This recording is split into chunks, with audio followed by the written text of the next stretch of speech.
kuyog mo? Dili. Pura usa. Live na po. Yun. Ayan. There you go. Ayun, looking good, bro. Yan, di ba? Yes, okay. Magandang hapon sa inyo. Mga ka-Pixplot, magandang hapon sa mga ginoong kasama ko ngayon sa screen. Magandang Good hapon. afternoon. Bro. Si Good Manong Art, wala pa. afternoon, Mr. Chair, our Executive Director, and of course, to Mr. Josel de Guzman. Gwapo, oh. Nandiyan na yung gwapo. Ayan. Iyon, no? Ayan na. Yan yung maraming ano sa eleksyon. Yan yung maraming findings. Ay, ganun ba? Magandang hapon sa iyo, Mr. Art Samaniego. Hi, good afternoon. Good Sir afternoon Art, sa good lahat. afternoon, sir. Art, may Angel, ID. thank you for Art, may inviting me. ID pala ako sa Monday. Kung gusto mo pumunta sa Comelec, gamitin mo yung ID. Wala pang pangalan. Pwede. Oo. Okay, let's Live na tayo, ha? Naka-live na tayo. Naka-live na ba tayo? Okay, mag-share lamang tayo ng ating live discussion ng ating kwentuhang cybersecurity para mas maraming makaalam Meron o pa naman ng makabatid link dito, Len. ng ating kwentuhan. Ako, may klase ako sa doctorate ko eh. 5 to ano, mag-login lang ako doon. Kinig lang naman ako. Okay.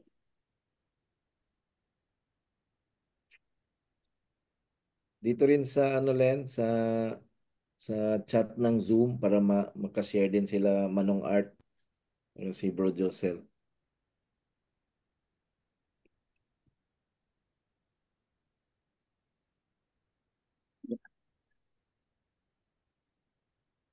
Okay.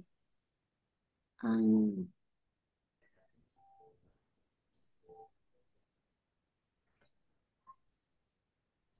magandang hapon. So, kumusta naman kayo?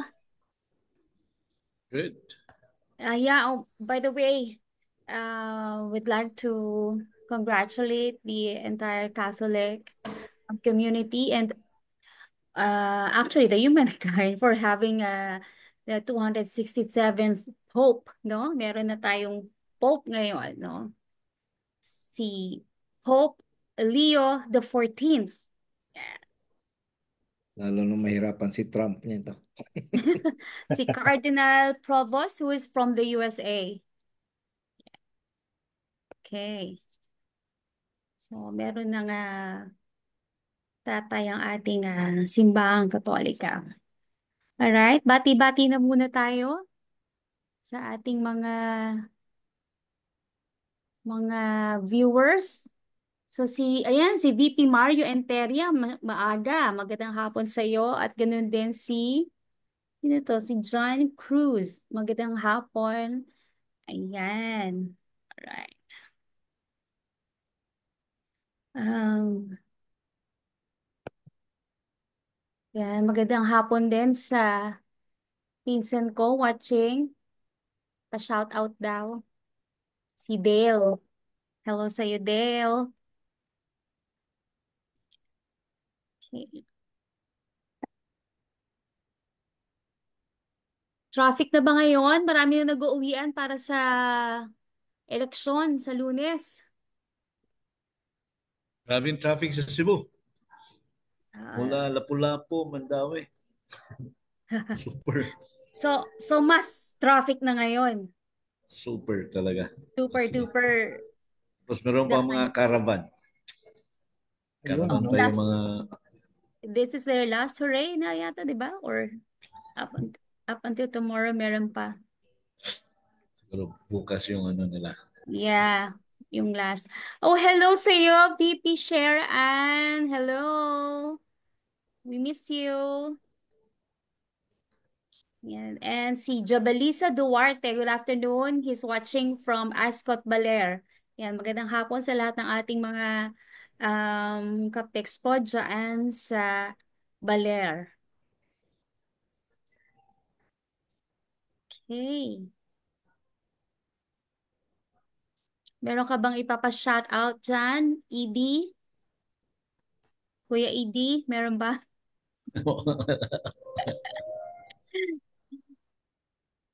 Ayan. Okay. Alright, so meron tayong mga guests, no? Na talaga namang masasabi nating there are evangelists, no? But um, medyo anin muna natin sila, papahingahin natin sila sandali, no? Kasi magbabati pa muna ulit tayo ng ating mga viewers, no? And katulad na lang ni Princess Jane Concepcion, who's watching from Ascot, Baler. And pa-shout out daw from Naga City, Camarines Sur, si Paak, Naga City. And si Marinel Belong and Glenn Aaron Kudohaz watching both from Baler, Aurora.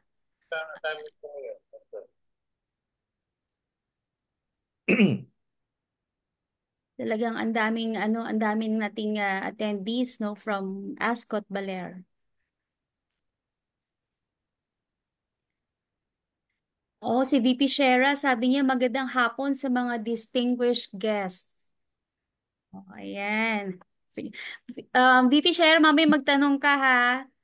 Magtanong ka, magtanong ka sa aming mga sa ating guest ngayon.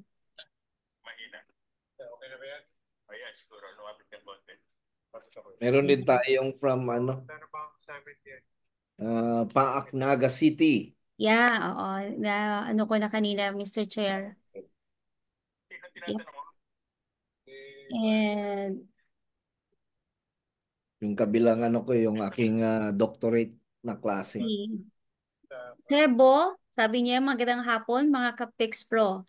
At si Ben Izra Dakudaw. Hello Kapix Pro from QC. Ben Izra Dakudaw, please send me a message. I need to talk to you. Ben Izra, please send me a message or kahit dito sa yung sa Pix Pro messenger natin. Okay? Thank you, Ben Izra. Hihintayin ko. Alright. At si Marlon Estrella. Ala, ay magandang hapon mula sa Batangas. Si Justin Kyle Alitaw. Good afternoon, mga Kapix Pro. Okay. Alright. Parang may background ka dyan, Mr. Chair.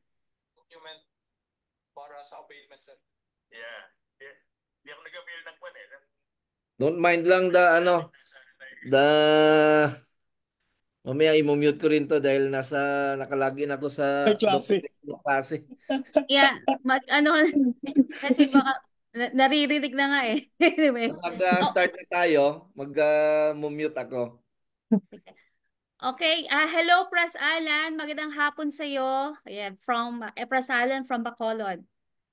And si Bien Angel May Suminig from Ascot. Good afternoon sa iyo. Okay. So, Mr. Chair, baka meron kang ano muna dyan, mga pa-shout out bago na yung magsimula na. Tasking ako. I-shout out natin yung ating Pix Pro Central Visayas. Busy yata sila President Roy din dahil siya yung cybersecurity ng Region 7 ng DICT. Oh. Meron din silang maraming initiatives. Medyo exciting itong mangyayari ngayon dahil ang daming haka-haka nitong ating security of votes, no? At saka nitong election system natin. Kaya itong dalawang evangelist natin sa cybersecurity, mahihinga natin ng mga ngayon, mga information kung ano ba talaga ito, no? Gaano ba ka-safe yung ating election system ngayon at saka yung votes natin. So, VP Ruby, kung mag-umpisa na tayo, bigyan na natin ng oras itong ating mga bisita. Okay. Thank you, Mr. Chair. Mga ka-Pix Pro, 3 days before the midterm election, let's discuss about this timely topic on the security of the votes and the election system. And with us this afternoon, of course, are two gentlemen who are both cybersecurity evangelists and co-founders of ScamWatch. Mga ka-Pix Pro, or the viewers, ladies and gentlemen, Mr. Art Samaniego and Mr. Josel de Guzman. Hello sa inyo mga sirs. Hello. Welcome, sir. Welcome to Thank Kwentuhan you. Cybersecurity, and thank you for gracing our invitation. Thank you for having us. Yes. Maraming salamat. Sana makatulong kami. Of course, of course. All right, you have the floor. So, can I share my screen? Pwede naman, no? Or- Yes. Sige. I have a very short presentation.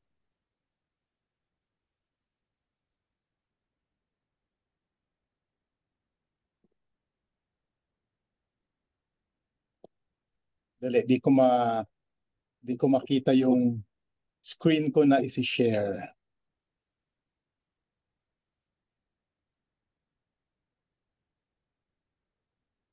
Yan. Kita nyo? Na? Are we okay? Yeah. Yes, So, yes. Kita. Ayun, so ito yung topic na sinabi sa akin, security of the votes and the election system. And again, I'm Art Samaniego. I'm the co-founder of ScamWatch Pilipinas with Josel de Guzman. So, nung narinig ko yung when I heard a lawyer from the North claim that the automated counting machine or ACM could be manipulated, ang ginawa ko, I immediately reviewed all relevant COMELEC resolutions on the automated election system. He alleged that a hacker could interfere with the ACM because it was connected to the internet throughout the entire election process. Yun yung sabi niya. But having monitored the automated election system or automated election since 2016, alam ko na yung statement na yun mali. And it was not supported by official COMELEC protocols. So again, welcome and thank you for taking part in this discussion on electoral integrity. Nung 2025 Philippine election, this 2025 Philippine elections, ang gagawin ng COMELEC, they will once again implement the automated election system or AES para ma-ensure that each Filipino vote is accurately recorded and promptly counted. So, ang election kasi is the foundation of democracy. Ito yung nagdi-determine ng future natin. And again, in 2025, gagamitin natin yung automated election system.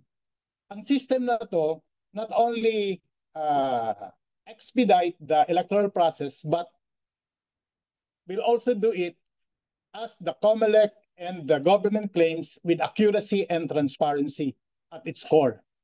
Ang responsibility kasi ng COMELEC is not just to organize elections, but to ensure that each step, so from voter registration to proclamation, is fair, verifiable, and credible. So itong automated election system natin, nire-reinforce nito ang goal na yan by minimizing human intervention. So ganun naman talaga ang automation. So i-minimize yung human intervention para ma-reduce ang opportunity for manipulation or error. So ito yung AES. So Republic Act 9369, ito yung nagpo-provide ng legal framework for using the AES in Philippine elections, which the automated counting, ito ngayon 2025, yung ACM ang core of this system. So ang gagawin niya lang is kanya yung voters paper ballot, tapos ang voter Ang gagawin natin, we just simply shade the circle beside our chosen candidates. And the machine reads the and records it electronically. So ang key feature ng AES is the VVPAT or the Voter Verified Paper Audit Trail. So pagkatapos mong bumoto, ang gagawin ng ACM, magpiprint siya. Ang machine, magpiprint siya ng resibo, allowing us, the voters, to verify our choices. So ang physical record na to nagdadagdag ng transparency and serves as a backup in case meron mga audits or disputes. Beyond speed, the system enhances reliability by eliminating the need for manual counting sa level ng presinto. At ang process nagiging less prone to error and manipulation. And then the data is securely transmitted, consolidated, and stored according to strict COMELEC guidelines kung susundan natin yung mga guidelines. So ito yung key election security mechanism. First is the SETS or the Secure Electronic Transmission Services. Ito yung puso. This is the heart of data security during the election as mandated by COMELEC Resolution 11080. Pagkasara ng voting process, results are sent to 4 independent servers. Ito yung nasa batas, ito yung nasa 11080. Transparency server, central server, backup server, and minor server. Ang multi-server system na ito, nag-i-ensure that there's redundancy and transparency. Kasi yung transparency server niya, it allows accredited media and watchdog groups to access real-time data. So yung backup server naman ensures there's a fallback in case of any disruption, while the central and minor servers maintain the master records and supplementary data. At para ma-safeguard yung transmission, all data is encrypted and logged. Access to transmission hubs is tightly controlled and monitored. Ang mga measure na to, it clearly spelled out in the resolution 11080. Next is the transparency servers and data centers, which is here. So ito naman, COMELEC Resolution 11087 governs access to data center 3 or DC3. Dito naka-house yung transparency servers natin. It's located somewhere in Makati, which I know Sir Angel know where it is. Yung transparency servers saan nakalocate sa Makati. So this facility plays a crucial role in making election data accessible to various stakeholders without compromising security. So stakeholders, kasama na doon ang media, kasama na doon yung mga third party observers na accredited. So kailangan kasi accredited ka.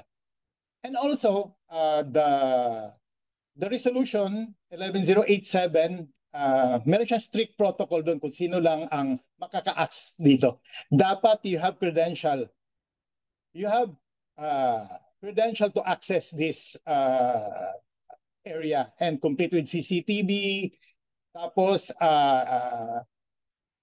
ang ginawa ng COMELEC, inopen to for public scrutiny para walang question. Now ito yung puso ng ano natin, ito yung central sa pagboto natin, yung ACM. So ano yung mga security protocol ng ACM? So we need to secure this one. Kaya ang ginawa nito ng COMELEC o ginawa gumawa nito, sinecure niya siya. So, and under Resolution 11076, 11098, pati yung Annex B nito, it emphasized that ACMs remain offline throughout the voting process. Offline siya throughout the voting process. This deliberate offline status protect the integrity of each vote by preventing any form of any external digital interference while ballots are being cast. So, klarong-klaro to, simula pa noong 2016, sumunod na mga election, hanggang ngayon, ang voting, ang tawag dati PICOS pa dati yung tawag, hindi siya nakakonect sa transmission network at the start of the voting process. Only after the election closes are ACM authorized to connect to the transmission network. This is very clear in these resolutions, 11.076 and 11.098. So, only after the closing are ACMs authorized to connect to the transmission network, and even then, solely for the purpose of sending the result. Isa pang nakita ko, the beauty of the ACM or the AES is that ang connection nito, ACM one way, from machine to authorized server. This ensures that there's no backdoor. There's no backdoor access or modification. So wala siya. And the ACM's physical and digital safeguards are comprehensive. They include encrypted USBs, tamper evidence seals, and real-time logs. Ang mga layer na to of security confirms that vote counting is strictly confirmed to official channels. So eto yon. Hindi siya nakakonect the whole day. Maka-connect lang siya after printing the election returns, and then the machine will ask, do you want to transmit? Pag pinindot ng electoral board, pinindot ni ma'am yung yes, sasabihin niya connect the modem or connect the for areas that's using Starlink, saka mo pa i-connect. So next is the technical hubs. Resolution 11.099 ito yung nagde-define ng technical hubs. They are established in each province, primarily to repair or replace defective ACM. So before, pag nagka-problema yung makina, dadalhin pa sa Santa Rosa. Ngayon, every province merong nakalagay na makina. So that pwede lang i-repair or i-replace yung defective na automated counting machine.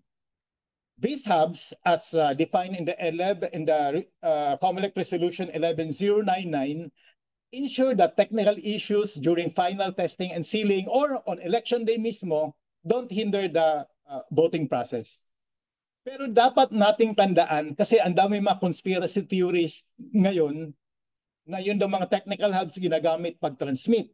So it is important to emphasize that these hubs are not transmission centers, and they are not allowed, the machines there in their location are not allowed to upload result or access the vote data. Ang purpose lang ng mga technical hub na to is to maintain the machine and to ensure that the machines remain functional and voters are not disenfranchised due to technical problems. So nandun din sa resolution na to, yung mga strict protocols and controls, yung flow ng equipment and out of this hub. So please read resolution number 11.099 to know more about it, kung anong ginagawa nila. So aside from the technical safeguards of the ACM, of the automated election system, meron pang additional safeguard na ginawa. So under resolution number 11.089, nakalagay dito na dapat merong RMA. RMA is random manual audit as outlined in this resolution. This involves selecting random sample of precincts nationwide and manually recounting the ballots. So I saw how this works in the last elections. So NAMPREL is there, PPCRB is there, and nagtatali naman. Nakikita nila yung kung may discrepancy o wala. So the purpose nito is to compare manually counted results with the automated tallies from ACM. So ito yung statistical checks. It acts as a form of quality control para matulungan na ma-identify kung merong problema. So very transparent because this is conducted with third-party observers. And of course, ito pala, meron palang contingency protocols. So halimbawa, biglang nagloko yung machine. So pag nagloko yung machine, merong contingency framework sa 11.101 resolution ng COMELEC that provides a framework on what to do. And it ensures that no voter is left behind due to machine failure or other unforeseen issues. So ito yung ginagawa nila. Pag inoperable, authorized technicians can replace it with a backup unit or revert to manual procedures. So ito yung nakalagay sa 11.101. So it clearly detailed in the resolution with instructions for activating and documenting each measure na ginawa ng mga electoral boards. So the resolution assures that election officers are empowered and prepared. So may mga training sila dito, and nagtitiwala ako sa mga teachers natin na kaya nilang gampanan to. So ito mga contingency protocols in case may mga mangyari. Aside from that, meron din tayong mga board of canvassers as sinasabi sa resolution 11.102. The BOCs or board of canvassers or the electoral boards plays a vital role in consolidating and proclaiming results. So it defined the structure, yung 11.102, structure at various levels from municipal to national, and prescribe clear roles to election officers. To election officers, kung anong gagawin nila. So each BOC is formed ahead of the election period and follows strict procedures. So may mga procedure din ditong sinusundan, and they operate under tight security and transparency measures. So isa yun sa mga security measure na ginagawa ng COMELEC to secure the election. So in conclusion, yan na, last slide. As we've seen, the Philippine electoral system is safeguarded by multiple layers of protection, technological, procedural, and institutional.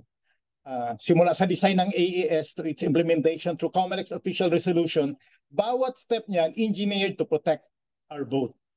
So based on my experience, I see that every server is monitored, every transmission is logged, and every result is verifiable. Yung process niya isn't just digital.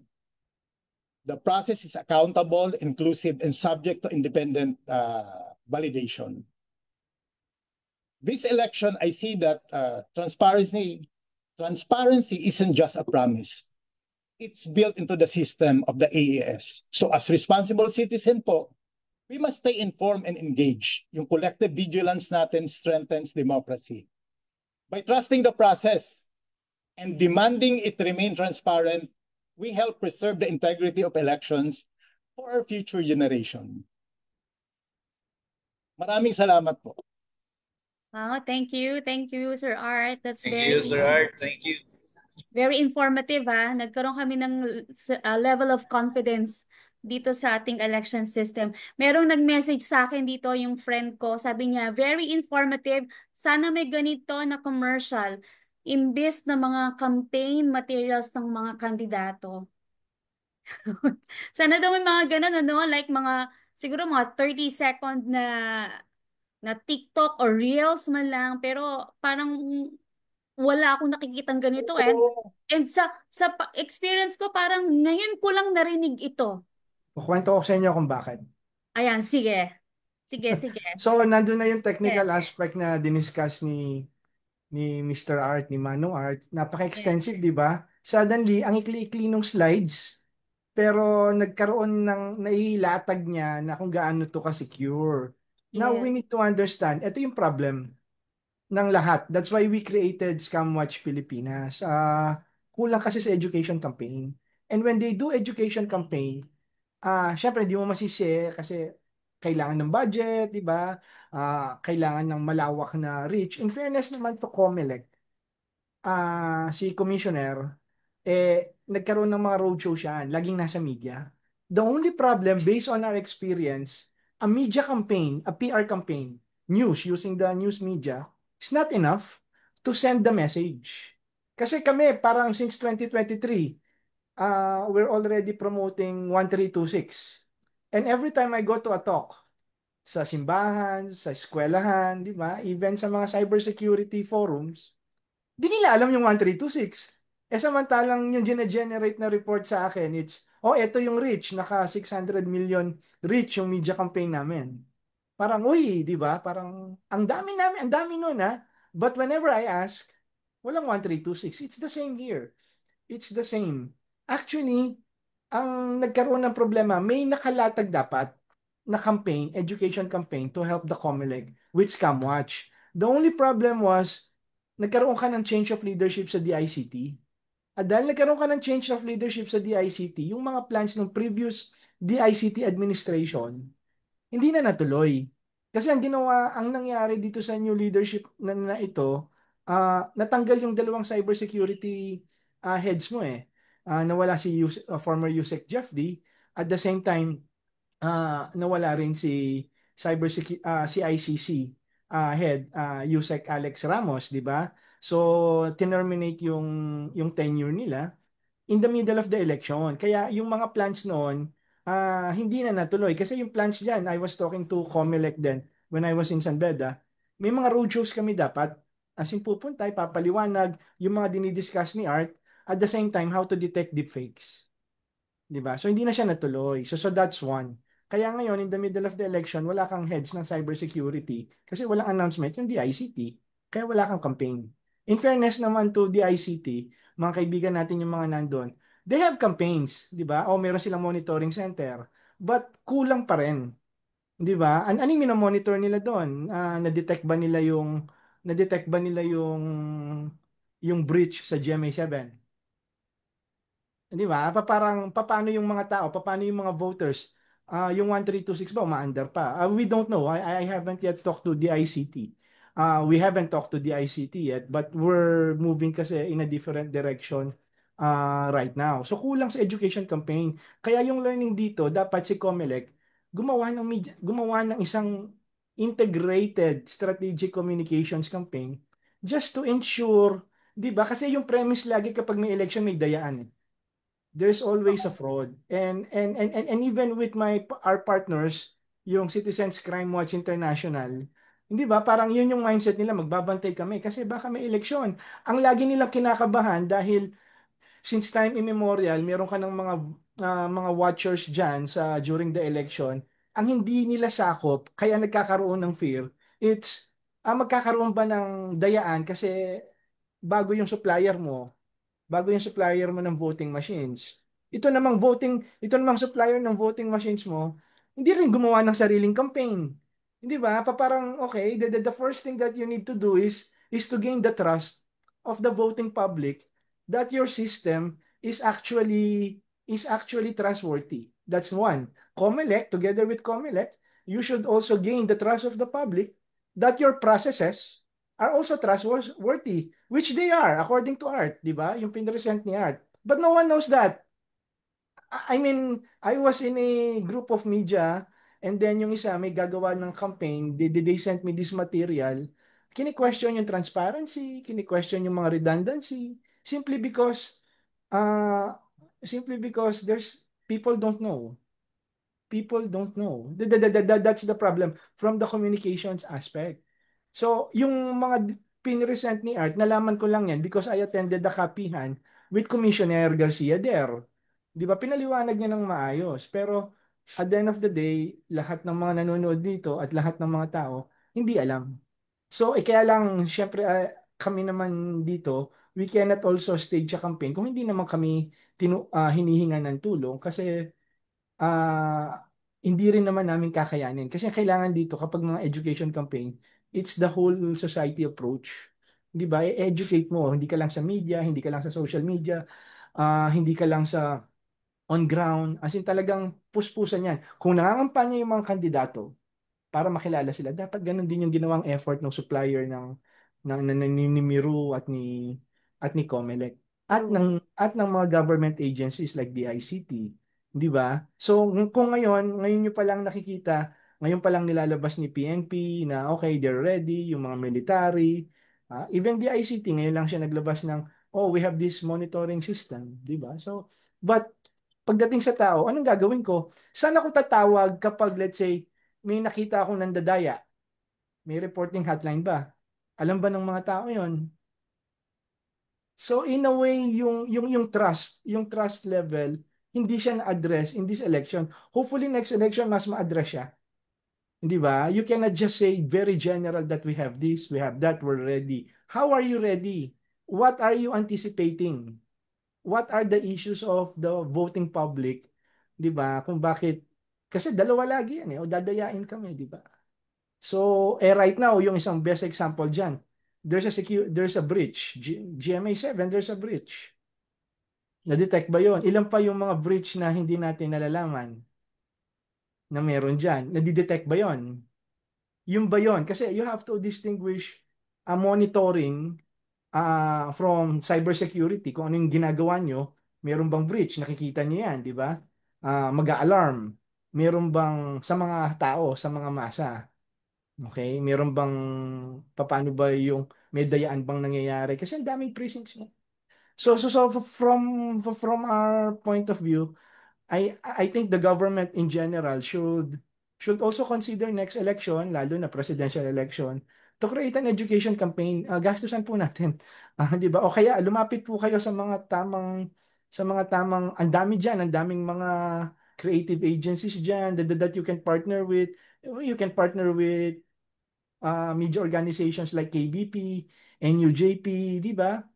And then yung mga Digital Marketing Association of the Philippines, you can actually partner with them. Kasi kung wala kayong budget, you can actually use all of their channels. Sa KBP lang, ilang radio stations na yung maaabot mo. And may mga social media yan. So doon pa lang covered na, di ba? So it's just a matter of willing. Kung hindi willing yung government, the trust level, kasi you have to understand, if you're the one, if you're the incumbent, there's always this perception na okay, you have this machinery, hawak mo lahat. Those needs to be addressed by an education campaign and an awareness campaign. I think based doon sa discussion ni Art, I'm very confident that this is election. Pagdating doon sa, may mga phases kasi yan eh. Meron kang voters registration, di ba? The actual voting, and then yung printing, and then the transmission, and then yung prosesong yon, yung pagdating doon sa technology, the way Scamwatch Pilipinas sees it, it's basically secure. Now, syempre, at the end of the day, yung manual, yun yung susunod mong ko-questionin. 'Di ba? And bago pa sila bumoto. But during the voting process, based doon sa discussion and based on the processes and policies and the memorandum ng COMELEC na napakarami, dapat isa lang, dapat gawin nilang isa yun. Ah, ah, I think it's secured. It's just a matter of, o sino ba yung mga boboto? Legit ba yung mga boboto dito? Nandun ka sa offline. Offline yung dapat tingnan at offline dapat yung bantayan. Kasi at the end of the day, it's still vote buying. They were able to address the e-wallet issue para hindi mapadaan doon, and even the banks. Di ba? In fairness, yung the digital aspect I think is okay. But when it comes to the offline, yun yung babantayan. So that. Well, siguro ako, kasi ang pinag-uusapan natin dito, hacking the votes eh. Yeah. And as a cybersecurity professional, we are always on the side of everything or anything is hackable. Diba? So, paranoia is always on the highest level. Diba? But since we are talking about votes, the perspective of feasibility is also there. Kasi Yeah. may different levels to eh. If you are going to hack on the level of election machines or voting machines, then if you are running for mayor, how many machines you need to compromise? Right? So, for example, if you need certain number of votes, then your hacker better know how many machines, how many precincts your hacker needs to hack so that you can win the election. And as to the point of based on the presentation earlier with by Manong Art, the voting machines are only connected to the internet when it is ready to send votes. And to send these votes will only take not even 1 second maybe. So meaning, the window of opportunity of a hacker to compromise the voting machine, manipulate the vote, and by manipulating the votes, meaning decrypting the encryption implemented therein, it takes time. Yeah. Gaano kagaling yung hacker na kukunin nung kandidato, di ba? So, he needs to hack one machine, 2 voting machines, or maybe 10 voting machines in one municipality so that he can win. So, the element of time is not on the side of the hacker. So, kahit sabihin nating hackable ito, it's not feasible. And if mangyari man yan, there is also the auditability because there is a corresponding hard copy. Diba? Yung nagsasabi na mahak yan, hindi nila kinoconsider yan. Now, more so, if you are running for governor kasi you're gonna need more voting machines. Correct. Yeah. Now, there is another possibility, you hack the canvasser. But still, there are canvassers for every municipality. Diba? I think COMELEC did not or failed to demonstrate the value chain. Yun dapat ang inano nila, the process flow and the value chain. Kasi the window of opportunity is not there to do hacking. Sir, ang speed kasi nito pag ang file size ng ACM nung bumoto tayo, ang files niyan around 200 KB lang. So that's small. 200 Very KB. small And yan. Yes, very small. if you will use a 4G network, it will just dito sa computation ko 16.16 seconds. Exactly. Pag 5G 0.016 seconds. Ibig sabihin nun, pag kurap ng mata mo, hindi Tapos pa na, na-send na yun. Tapos kumurap, na-send na yun. Na-send na yun. Ganun kabilis. Now, Ganun ganito kabilis pa yan. ang transmission. What is what type of file is the electronic vote? What type of file? Word file, PDF file? Encrypted text file, sa pagkakaalam ko. Exactly. So there's an encryption there. May encryption pa. Sabihin pa nilang AI yan, no? Even with AI aided, Yes, wala pa AI yes. aided na makagawa niyan. Di ba? That supposedly ganyan dapat yung explanation ni COMELEC. I-grounded nila ba? Ito yung mangyayari. Okay, hackable sinasabi mo. O di, pag-usapan natin yan. Yung scenario na yan. Walang ganun eh. You know why? Because no one from the side of the government can articulate that part. Wala. Lawyer ang ginagamit para Exactly. mag-explain. CICC cannot articulate that part because they've never been into that situation. DICT as well. Process flow yan eh. How long will it take a hacker to compromise a voting machine? How long will it take a hacker to establish his foothold in that voting machine? Versus, how long will the machine be connected to the internet? Sir, isa pa. The COMELEC did not mention in all the resolutions, did not mention the word internet. Because it's called transmission system. It's not connected to the internet as we know. May sarili siyang private network to send. Exactly. So ang kiniklaim nung isang lawyer from the north na nakakonect whole day, Hindi totoo yun. Na nakakonect sa internet pang sinabi niya, hindi po totoo yun. Kasi the same ano yan eh, the same issue yan during the PCOS. Yes, we can say that PCOS was designed poorly when it comes to process and security. But the feasibility of it Yeah. for you to win an election is you need to hack many machines. Hack the machines, manipulate the votes, and send the votes. Wala ka na, patay ka na doon, na-send na yung ano doon. Kung ikaw yung hacker. Di ba? Eh lalo na kung dito ka sa national office, how many? But of course, that is just the first layer of the attack entry point. Now, there is also the canvassers laptops, the municipal canvassers laptops, the provincial canvassers laptops, the servers, etc. But based dun sa presentation ni Manong Art, covered na lahat yon, di ba?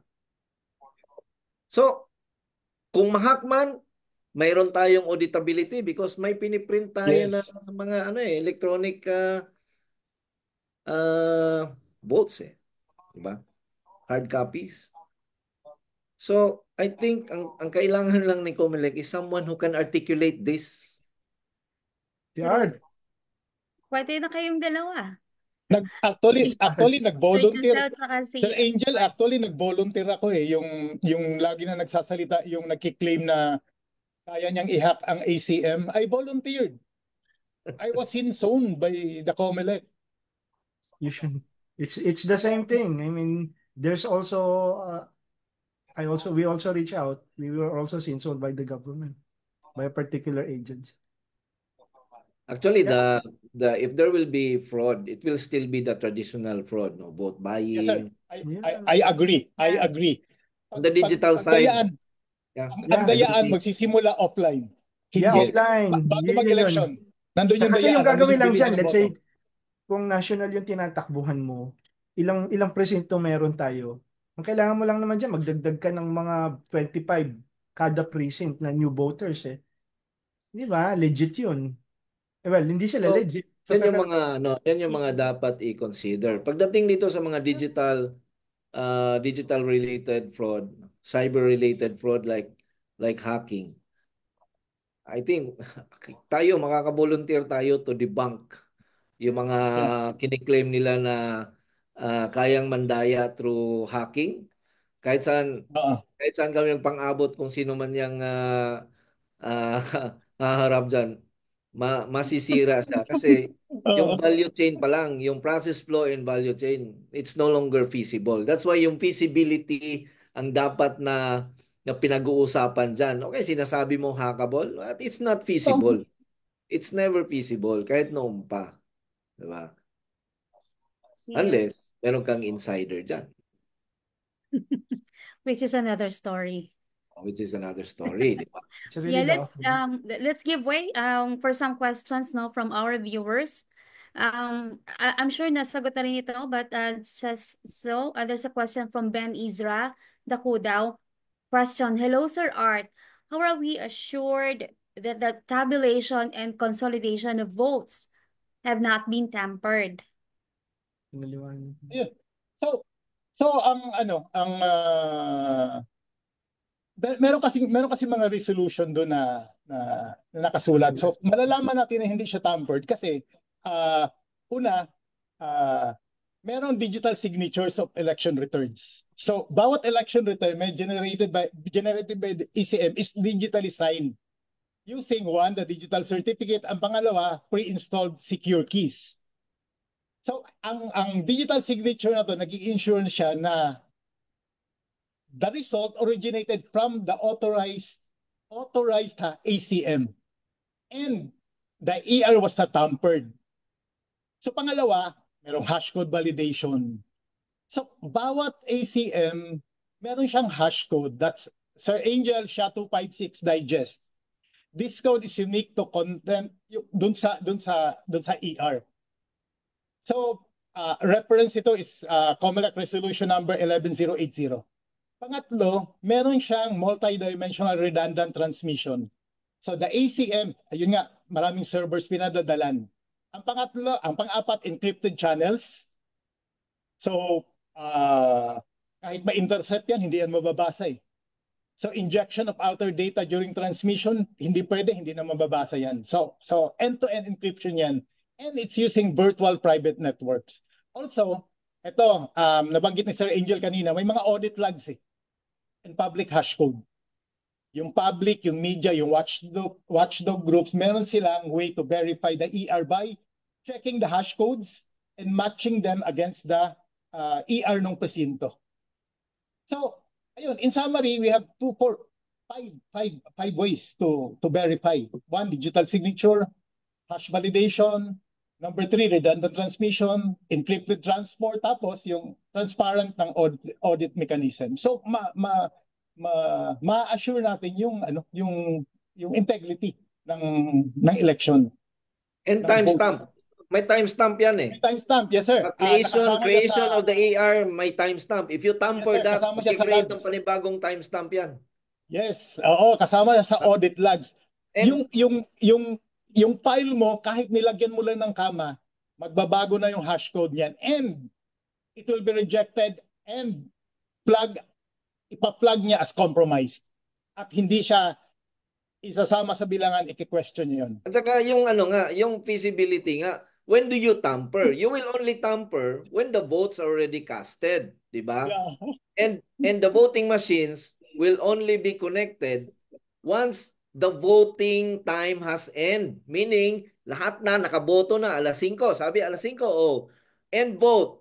Pag end vote, saka siya ko-connect. That is the only window of opportunity for the threat actor to tamper. Otherwise, ano itatamper mo? Wala kang itatamper hanggat hindi tapos yung voting time. Di ba? And you only have less than 1 second to tamper. Sino ka para magawa mo yon? Di ba? Yun ang kailangan nilang ma-explain. I-tamper, sige nga, i-tamper. Magpalit ka nga lang ng letter sa Word doc mo, abutin ka pa ng 30 seconds, up to saving. Yeah. Ito up to sending pa. And you are not only sending to one destination, you are sending to multiple destinations. Diba? So, hacking is one thing. Feasibility is another thing, di ba? Kung given ang galing-galing mo, abangan mo, ilang voting machines yan? 110,000 ang ATM natin? 110,000 ACMs. O ibig sabihin yun, dapat, kasi sabay-sabay mag-end vote yun, di ba? Buong Pilipinas, sabay-sabay mag-end vote. Ilan doon ang kailangan mong i-hack ng sabay-sabay? Paano mo naman nalaman ngayon yung target IP mo? Hindi naman pinablish yung IP ng mga yan. Kung meron mang IP yan, internal IP pa. And one safety measure, Sir Angel, is that it's one-way transmission. Transmission lang, hindi mo siya pwedeng. Hindi siya tatanggap ng incoming. Hindi siya tatanggap ng incoming. Nakasara yung mga port for incoming. Lahat lang magagawa ng machine is outgoing. Exactly. So, yung mga nagsasabi na hackable yan, ito mga ill-informed tong mga to, hindi sila grounded. Well, So, yeah. Actually, yan yung problem. Yan nga yung problem eh. Kaya, karamihan kasi ng mga ganitong usapin, pagdating sa ordinaryong Pilipino, nosebleed. Pagdating sa mga abogado, nosebleed. It's the same problem with scams. Pag cybersecurity na yung pinag-uusapan, yung mga cybersecurity lang yung nagkakaintindihan o nakakaalam, di ba? Ang problem naman dito, yung mga cybersecurity na nakaupo, na pinagkukuha nila, they are not coordinating. Kakatulad nung inisyo ko kanina, they are not coordinating with kung sino man yung nag-handle ng comms nila, di ba? Para yung pinag-uusapan natin dito ngayon, yung mga highly technical term, maibaba sa level na naiintindihan ng voting pump. Hindi sila tumatawag. Ayaw nilang Ayaw. magpresenta na nga tayo. Ayoko, nagpresenta na kami, nasinson kami, di ba? Para kaming may crush ni Art na nag-hi kami doon sa crush. Sininson lang kami. Ouch, it hurts. Oo, di ba? Questions? Gina-ghost pa bigla. Di, wag na lang. Baka ngayon meron. Pero teka muna, meron pa dito ang nagsabi, oh. How about the concern of vulnerabilities exposed by one of the candidates? Quote and a programmer from Isabela. He did that live. Yun nga, yun nga ito yung nagtulak sa akin para pag-aralan lahat ng COMELEC resolution na to. I read more than 300 pages. Kaya ako nagawa itong presentation na to para patunayan na itong kiniklaim ni attorney, wala talaga. Simula 2016, hindi nakakonect ang machine sa internet at walang internet na kinokonikan. It's a private network. Transmission network ang tawag ng COMELEC. COMELEC never ever used the word internet kasi transmission network siya. At ko-connect lang siya. Sabi nga ni Sir Angel, pag pindot mo nung end na yung election, after printing the election returns, tatanong ng machine, do you want to transmit? Pag pinindot mong yes, insert the modem. Saka mo pa i-insert verify connection. Doon pa lang siya nakakonect. At pag transmit niya, mas mabilis pa sa kurap ng mata mo. At saka usually kapag ganyan, prior to the election, ay matinding planuhan yan. Hindi yan instant na parang, hindi ba, aabangan mo yung armor card ng galing sa bangko on the day. So even yun, it requires a plan. Hindi ka lang naman basta papasok eh. So I mean when it comes to the hackers, although kasi may tanong naman ako kay Manong Art. May mga haka-haka kasi before na may mga hacking down na nangyari. Yung mga kini-question nung mga from even during the vice presidential even during the 2016 election. Yun yung sinasabi ng ating dating official na single IP address na that does not exist. Yung sinasabi ni General Rio. Hindi kasi to hindi Para to maliwanagan lang kaya ako tinanong.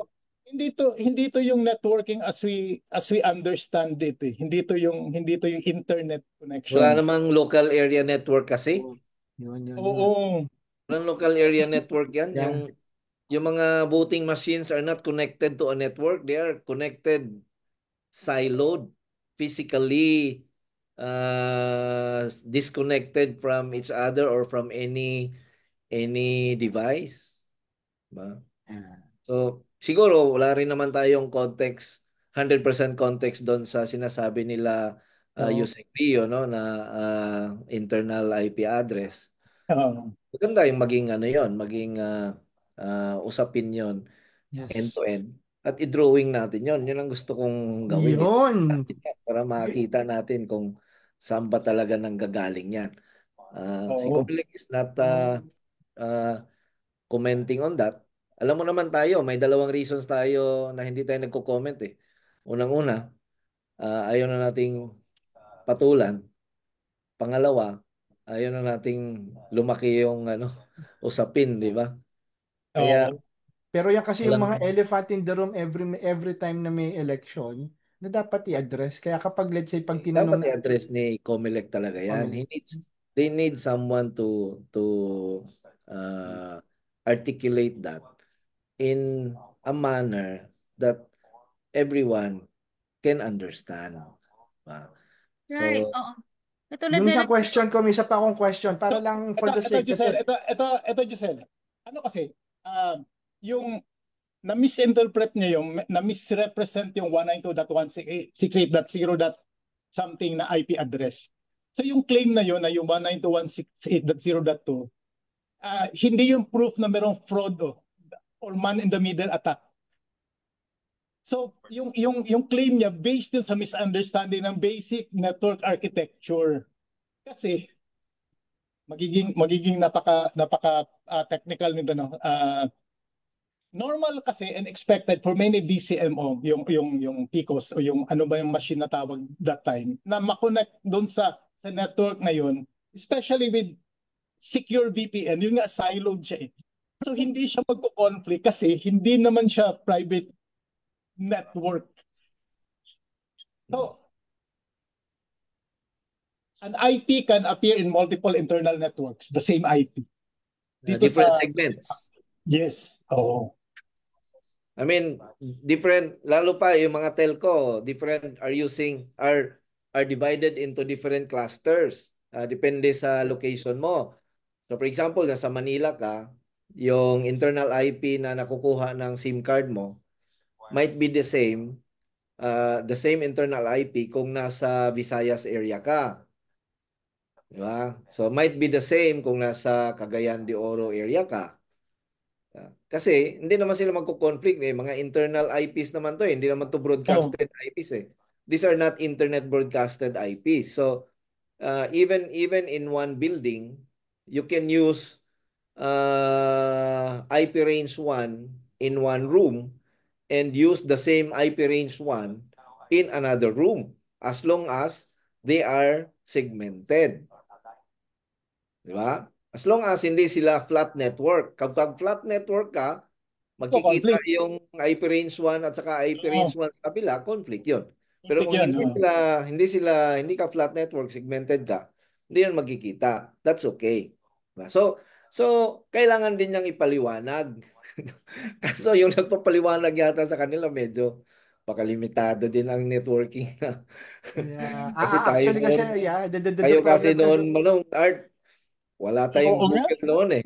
Di ba? at saka yung Ang mindset aral na natin dapat noon hardcore talaga tsaka from the lowest level na aral talaga. So, alam natin yung mga dirty tricks Oo, diyan. oo. Paano natin i-divide yung mga internal IPs natin. Lalo na sa mga SIM cards, di ba? Oo. Yeah. Okay. Gentlemen, yeah, meron tayong mga questions dito. No, quick answers lang. Why hack the voting machine? Why not the servers? Quick answer. Hindi kasi Well, actually, kung sa akin yan, it's not a question. It is possible. It is Ang possible. nagiging visible lang kasi sa mga tao are the voting machines. Kaya doon na focus yung discussion. Right. saka Okay. merong RMA, merong random manual audit, makikita ka agad yung difference pag galing sa machine. So ang most logical way is you start from the machine para pare-pareho sana yung labas doon kasi ang machine magta-transmit. Pag iba yung nandun sa resibo mo, BBAPT, iba yung nasa server, bisto ka kagad. Kaya hindi ang server ang i-hack. Okay. Meron pa dito, mga thoughts lang naman ito from Ma'am Cecil Tadeo. The QR codes are hashed per VVPAT and election results. And yes, connection will only be done during transmission of ERs. And then meron pa tayo dito from Nicolas Obado naman. Can we conclude that cyber fraud in the VCM or servers is still feasible if and only if there is an insider in the concerned agency complicit to the intended fraud? No, it's not feasible. It's not feasible. Even if you have someone inside, the countermeasures, no, that are in place ensures actually that even if you have an insider, that insider cannot manipulate the votes, especially the different layers of election returns, no? ACM layer, municipal canvasser layer, there's the provincial canvasser layer, and then this data is sent to multiple different servers at the same time. Even if you have an insider, that insider needs to manipulate all source of data. Hindi lang naman to isang data na yun lang i-manipulate mo, yun na. 'Di ba? And your insider must have access to all. Sa ACM pa lang wala. May access sa 70 million ACMs, no? It's not feasible. So it's, yun nga, lahat naman pwedeng ma-hack. So it's possible but not feasible. But not Right. feasible. Yeah. Bro, Sir Art, may question ako. How long will it take to audit an election result? For example, merong nag-protest bukas. Ilang days ba pag nag-audit yung ano? Just for the sake of argument. Sir, Ilang days ba? I have no idea. Pero like what happened during the 2016 elections when then Vice President Bongbong Marcos tapos si kalaban niya si Lenny. So nag-protest sila nun eh. Ang tagal nun. Halos inabot na yata ng susunod na election. So matagal matagal yung Yeah, that's my second point kasi. Lahat ng mga election protest sa previous election, there were more than 10,000 yata. Wala yata resolve ngayon. Kung ganun ka bagal ang action ng election or ganun pa rin kabagal ang pag-audit ng election results, then ito mga how do you call it? Insider, yung mga insider, kung meron man, yung assumption kasi natin merong insider, di ba? Kung merong insider, hindi talaga siya mag-hesitate to do it if he could. Because yung pag-conduct ng audit or yung response time ng COMELEC para aksyonan yung election protest is matagal. Matapos na lang yung okay, sorry. Yun yung dapat sagutin ng COMELEC, sir. Yeah. Actually, tama yun na dapat yun ganun ang assumption ng COMELEC para makagawa sila ng measures to prevent itong mga magbabalak, 'di ba? Kay if they will not improve the protest process na katulad pa rin ng manual elections tayo, ngayon madali nang tingnan yung audit trails kasi digital na siya, 'di ba? So that should improve the countermeasures or the prevention measures of possible insider attacks, di ba? But then again, the feasibility, even insider ka, you must be a super user to 70 million machines, thousands of canvassers, and you must be in the different locations of the servers at one time. Para ma-manipulate mo yan. Hindi sila connected Itong mga servers na to, they are not connected. You have to be physically present in those servers. But that is our assumption, siyempre, di ba? What is really happening inside, sila na nakakaalam nun kung possible ba talaga to and feasible. Sir, yung palang ni Bongbong Marcos versus Leni Robredo in 2016, it lasted 5 years. So dismissed by Presidential Electoral Tribunal in 2021. So pag senator, 1 to 3 years. Pag congressional, 1 to 3 years. Pag local, yung mayor sa governor, 6 months to 2 years. Ganun katagal. Yeah, just to answer din yung kay Sir Primo, kaya siya nagtatagal. Kasi the only way to validate a digital result is going back to the manual. And by going back to the manual, may mga counter-protest yan, kaya mas lalo kang nagtatagal. So mamanu-manuhin mo yan per precinct ulit. Lalo na kung national, kaya nagtagal ng ganun. Yan. Dapat i-address nila yung speedy kasi ang in-automate lang kasi natin is the voting process We did not automate the election process. Yes. Kaya diba? Yung dati di ba yung mga balota inaano mo, ginagwardyakan pa bago dalhin, di ba? Ngayon, ta-transmit mo na lang. So, ngayon, ang in-automate lang natin is the voting process. But we did not automate the election process. So whatever problems sa ating election process during the manual election is still the same problem today. It's just that yung voting process, ginawa na natin sa machine. Hindi na tayo nagbibilang isa-isa. So parang yun lang ang binago natin. So ang magandang advocacy dito for COMELEC is to automate the whole election process. 'Di ba? Meron na tayong national ID. Dapat pag may national ID ka na, automatic ka na, mayroon kang platform dapat as a Filipino. Di ba? May platform ka. Pag 18 years old ka na, mag-activate, may-enable na yung voters sa ID mo. You will have access to this, you will have access to that. Then everything is automated. Then every protest can be dealt with digital process also. Yeah. Pero ibang usapan naman yan kasi past 6 na tayo. Yeah, ibang usapan na yan kasi Ang bilis ng oras. 6:03 na. 6:03 na, mga Galing, ang Ginoo. galing. Ang galing nito. Meron lang akong ano dito, muntik na akong hindi bumoto because I don't trust the digital election system. Thank you, Pixpro, for featuring this. Okay. Yan. Very So, good. Bumoto ka na. maraming salamat sa iyo. Iba It's ba now photos pa 6:00. rin pag hindi ka... It's now 6:04. So, eto na lang, huling, what's your key message to all the Filipinos, especially the voting population, about the cybersecurity and the election system for this Monday, our midterm election? We'll start with Mr. Josel de Guzman. Yeah. Yung sa akin, basic lang, go out and vote, exercise your right. Don't worry about any incident that may happen. I think the online aspect, the voting online aspect is already secured.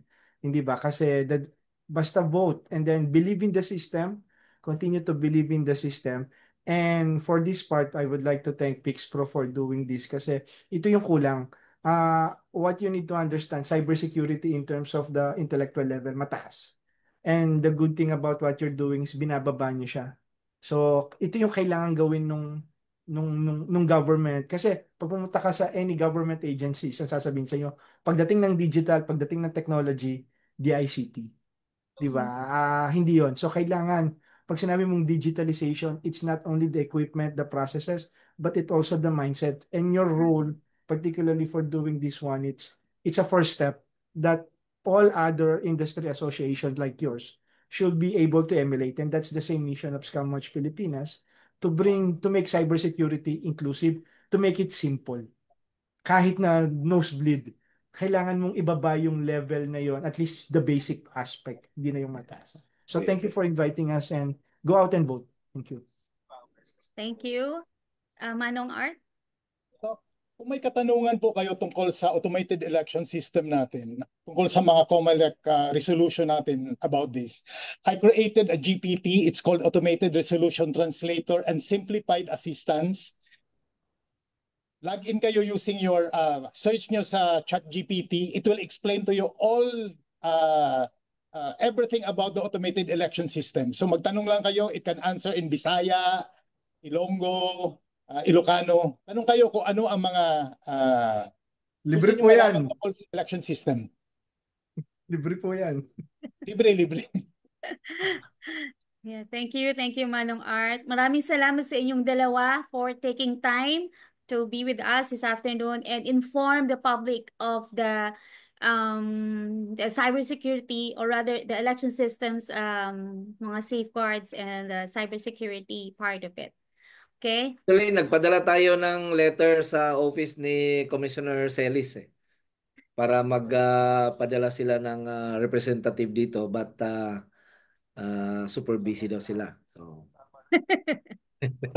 Sayang yung opportunity.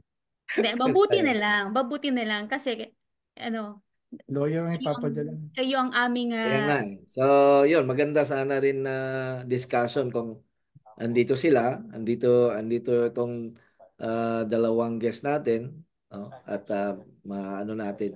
Kasi itong mga opportunity natin to provide awareness and education, especially sa voting system natin, should be sana highest priority. All right, VP Ruby. So, maraming salamat. Ihahabol ko lamang hello sa iyo, VP George and VP Sheila. Ayan, Vasquez. At maraming salamat po sa inyong lahat. Mga viewers, mga ka-Pix Pro, isa na namang kwentuhang cybersecurity ang ating naidaos. And sa Monday, go out and vote.